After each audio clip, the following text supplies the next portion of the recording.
नमस्कार, मी साधना मुळे. मुंबई वचननामामध्ये आपले सहर्ष स्वागत. चला पाहूया आजच्या ठळक बातम्या. मुंबईत पहिल्यांदाच बोर्ड ऑफ ट्रेडची पहिली बैठक गणेशोत्सवाच्या मंगलमय वातावरणात संपन्न झाली. विविध राज्यातील मंत्री मंडळी एकत्र येऊन राज्यांमधून जाणाऱ्या वस्तूंच्या निर्यातीवर चर्चा केली. देशाच्या $2 ट्रिलियन निर्यात ध्येयाकडे वाटचाल सुरू आहे, ज्यात गुजरात, तेलंगणा आणि इतर राज्ये आपल्या योगदानाने झेपावत आहेत. प्रत्येकाला हवी ती सुविधा ऑनलाईन मिळावी, हे साध्य करण्यासाठी व्हिडिओ कॉन्फरन्सच्या माध्यमातून एका बटनावर तुम्ही थेट दिल्लीशी कनेक्ट होऊ शकता. या उपक्रमाचा शुभारंभ आज करण्यात आला आहे, ज्यामुळे चुकीच्या जोडधंद्यांवर लगाम बसणार आहे. विषयी आता ऑनलाईन सोय तयार करण्यात आली असून क्लेम आणि वित्तीय मदतीसाठी पोर्टल लॉन्च करण्यात आले आहे. तसेच विमा सेवेसाठी नव्या पोर्टलची सुरुवात झाली आहे, ज्यामुळे च्या माध्यमातून लोकांना कमी व्याजदरात कर्ज मिळणार आहे. पंतप्रधान मोदींच्या 100 दिवसांच्या संकल्पात हे सर्व शक्य झाले आहे. भारतातील प्रत्येक वस्तू आणि सेवा उच्च गुणवत्तेच्या निकषावर आधारित मिळेल, अशी सोय आम्ही करीत आहोत. लवकरच नवी मुंबईत गेम्स आणि ज्वेलरी पार्क उभारण्यात येणार आहे, ज्याची सुरुवात आम्ही लवकरच करणार आहोत. सहकार आणि सहकार्याच्या माध्यमातून आम्ही प्रगतीच्या दिशेने जलद गतीने पुढे जात आहोत. बहुत बड़ा सौगात प्रधानमंत्री नरेंद्र मोदी के तीसरे टर्म में पहले 100 दिन के अंदर लागू किया गया है. ऐसे ही अन्य विषय भी हैं जो 100 दिन के अंदर किए गए. आज के दोनों पोर्टल भी हमारे 100 दिन के एजेंडा में थे. इसकी एक ओवरऑल जानकारी मैं आगे आने वाले दिनों में प्रेस को दूंगा. आज इंडस्ट्री से क्वालिटी के बारे में, आज इंडस्ट्री से ऑर्गेनिक और नेचुरल फार्मिंग के बारे में, आज म्यूचुअल रिकग्निशन एग्रीमेंट्स जो MRAs हम अलग अलग देशों के साथ करने जा रहे हैं उसके बारे में, फ्री ट्रेड एग्रीमेंट जो अलग अलग देशों के साथ होते हैं उसके लिए, टेस्टिंग फैसिलिटीज जिससे भारत की क्वालिटी और अच्छी हो और इस गुणवत्ता के आधार पर भारत का समाज विश्व में और अपने साख बनाए, उसके लिए अच्छी टेस्टिंग फैसिलिटीज का जाल भारत में कैसे लगाया जाए और बड़ी बड़ी एग्जीबिशंस करके देश की जो विशेषताएं हैं और जो हमारे पास सामान और सेवा बेचने के लिए उसकी जानकारियां विश्व के तक पहुंचे, उसके लिए बड़ी बड़ी एग्जीबिशंस, कॉन्फ्रेंसेस, सेमिनार्स के माध्यम से देश आगे और काम करे. आज मुंबई में जियो सेंटर जैसे, नेस्को सेंटर जैसे बड़ी सुविधाएं हैं. देवेंद्र फडणवीस जी मुझे बता रहे थे नवी मुंबई में एक बहुत ही विशाल एग्जीबिशन सेंटर बनाया जा रहा है. जेम एंड ज्वेलरी सेक्टर का भी एक बहुत बड़ा कॉम्प्लेक्स जैसा डायमंड बोर्ड है सूरत में, ऐसा ज्वेलरी पार्क नवी मुंबई में बनने जा रहा है. आपको जानकारी होगी एक CFC कॉमन फैसिलिटी सेंटर सीप्स में जेम एंड ज्वेलरी का हमारे विभाग ने, कॉमर्स डिपार्टमेंट ने पीछे कुछ महीने पहले ही शुरू किया है. दिल्ली का भारत मंडपम और यशोभूमि ने तो भारत के एग्जीबिशंस को एक नए स्तर पर लेके जाने का काम किया. ये सब विषयों पे आज चर्चा हुई है और ये एक अच्छा प्लेटफॉर्म बन गया है कोलैबोरेशन का, कोऑपरेशन का और इनोवेशन का. हम सब मिलके राज्यों के साथ, सभी एक्सपोर्ट प्रमोशन काउंसिल और इंडस्ट्री एसोसिएशन और कुछ अलग अलग विषयों पे जानकारी रखने वाले प्रबुद्ध सोच रखने वाले लोग, इन सब का ये बोर्ड ऑफ ट्रेड में भाग लेना और अच्छे सुझाव देने से आगे कॉमर्स और एक्सपोर्ट में हम तेज गति से प्रगति करेंगे, ये मेरा विश्वास है. धन्यवाद. What are the key elements of this particular meeting, and what are the precautions that the government is taking to reduce the footfall outside the government?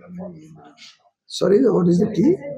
What are the key elements of this particular meeting, and to reduce the footfall outside the government offices? What the measures both you the have both the two portals launched, whether it is Jan Sunwai or it is the Enterprise Resource Planning portal of ECGC.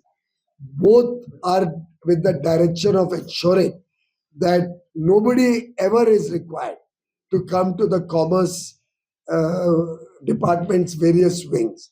Today, DGFT functioning is 100% online. In that also, if there is a problem or a clarification, that will be available through video conferencing. ECGC is 100% online. Within that, if somebody wants any further information, clarification, or has a grievance, it will be through video conferencing. We are moving towards zero interface between Department of Commerce and our stakeholders. So the part where you said Please the introduce. MSME Hello, space, Shama, introduce yourself. राज्यों ने किस प्रकार से अपने प्रदेश में अलग अलग sectors को प्रोत्साहित करके निर्यात में वृद्धि की है, उस पर भी आज बड़ी सार्थक चर्चा हुई। दो नए पोर्टल लॉन्च किए गए, एक जन सुनवाई का, जिसमें हमारे विभाग में कभी किसी को कोई दफ्तर में ना आना पड़े। हर एक व्यक्ति को जो सुविधा चाहिए, जो जानकारी चाहिए, किसी को कोई ग्रीवियंस है, तकलीफ है, किसी को कोई बात समझनी है, किसी को कोई क्लैरिफिकेशन चाहिए, हर चीज के लिए अब ऑनलाइन प्लेटफॉर्म रहेगा। उसमें वीडियो कॉन्फ्रेंसिंग की फैसिलिटी रहेगी कि लोगों को दफ्तर में जूते ना घिसने पड़े, अधिकारियों के पीछे ना भागना पड़े, कोई लाइसेंस के संबंध में कोई विषय है, किसी भी प्रकार की जानकारी या तो उनको ऑनलाइन मिल जाएगी और या उनको एक वीडियो कॉन्फ्रेंस जो समयबद्ध तरीके से, कोई वीडियो कॉन्फ्रेंस रोज अवेलेबल होंगे, कोई हफ्ते में 2 बार, कोई 15 दिन में 1 बार, जितनी उसकी डिमांड है उसके हिसाब से सिर्फ आप मोबाइल फोन पे एक लिंक पे बटन दबाएं तो आप सीधा हमारे मिनिस्ट्री या डीजीएफटी के ऑफिस या हमारे प्लांटेशन बोर्ड के ऑफिस से या पीडा एमपीडा के ऑफिस से कनेक्ट हो जाएंगे और आपकी समस्या का समाधान करना हमारी जिम्मेदारी रहेगी। ये एक जन सुनवाई का पोर्टल आज शुरू करा गया।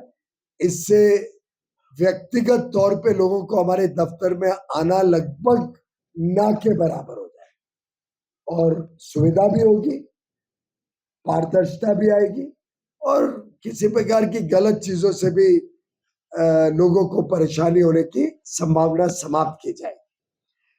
दूसरा एक लॉन्च किया गया export credit guarantee corporation ECGC द्वारा एंटरप्राइज रिसोर्स प्लानिंग पोर्टल, जिसमें भी ईसीजीसी की सभी जो सुविधाएं हैं, चाहे क्लेम हो, चाहे कोई ग्रीवियंस हो, चाहे पॉलिसी की जानकारियां लेनी हो, जो ईसीजीसी के संबंध में किसी भी निर्यातक को जरूरत पड़ती है ईसीजीसी की, वो सभी कुछ अब ऑनलाइन होगा।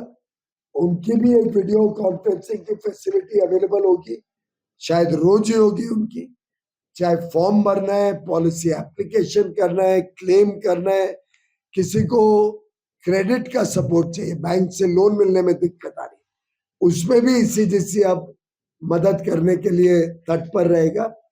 ऐसा एक दूसरा पोर्टल आज लॉन्च किया गया।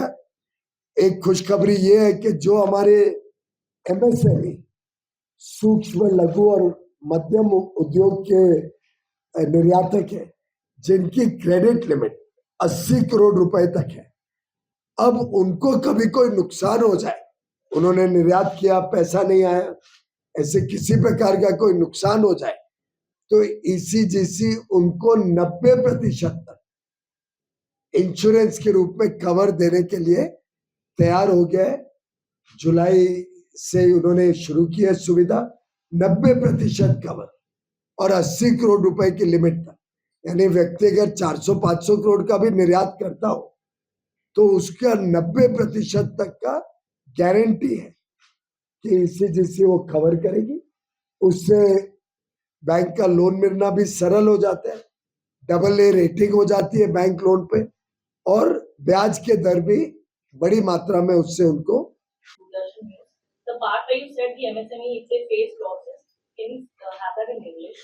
Up to 80%. Yeah, Export Credit Guarantee Corporation from July has introduced a new program by which all exporters, except in the gem and jewelry sector where the limits are lower, all exporters with a credit limit up to 80 crore rupees will be eligible for a credit insurance cover up to 90% for any losses that they may suffer for non-fulfillment of the obligation against their credit. Now, with a 90% insurance cover, their loan amount automatically becomes a AA credit loan. So banks are happier to lend to such customers, all because if there's a loss, they're guaranteed 90% recovery. Also, the loan gets categorized as a AA account in credit rating, because of which they'll get a very low interest rate from the bank. So it's a win-win situation for exporters. It'll encourage MSME exporters to expand their business, and ECGC is doing an outreach program all over the country to propagate these facilities. All these facilities are available through online platform. So again, no exporter has to go to ECGC also, whereas ECGC will go to exporters to market their products and facilities. Thank you.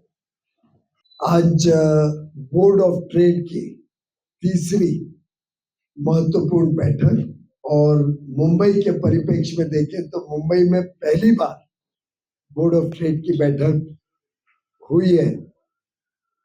मेरे लिए सौभाग्य की बात है कि मेरी कर्म भूमि, मेरी जन्म भूमि मुंबई में, और अब मेरे क्षेत्र के इतना निकट बोर्ड ऑफ ट्रेड की बैठक हुई, और वो भी गणेश चतुर्थी जैसे पावन अवसर पर।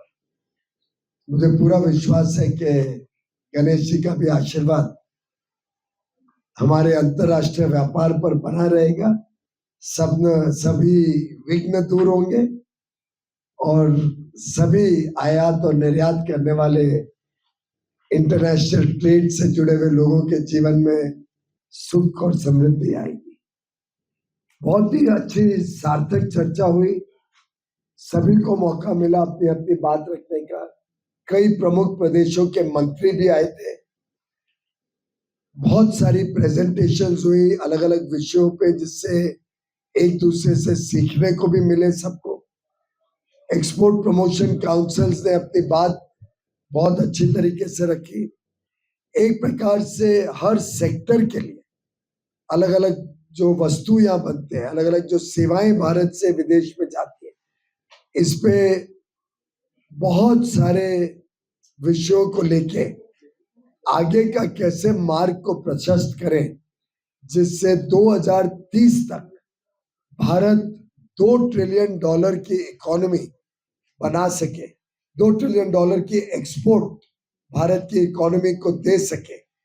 इसका जो हमने लक्ष्य रखा था फॉरेन ट्रेड पॉलिसी में, उस $2 ट्रिलियन को 2030 तक हासिल करने के लिए, और ये $2 ट्रिलियन सिर्फ निर्यात का फिगर है, लगभग 160-170 लाख करोड़ रुपए। इस लक्ष्य को लेकर विभाग काम कर रहा है, सभी क्षेत्र काम कर रहे हैं। आपल्या मुंबई वचननामा चॅनलला सबस्क्राईब करा आणि बेल आयकॉन दाबायला विसरू नका।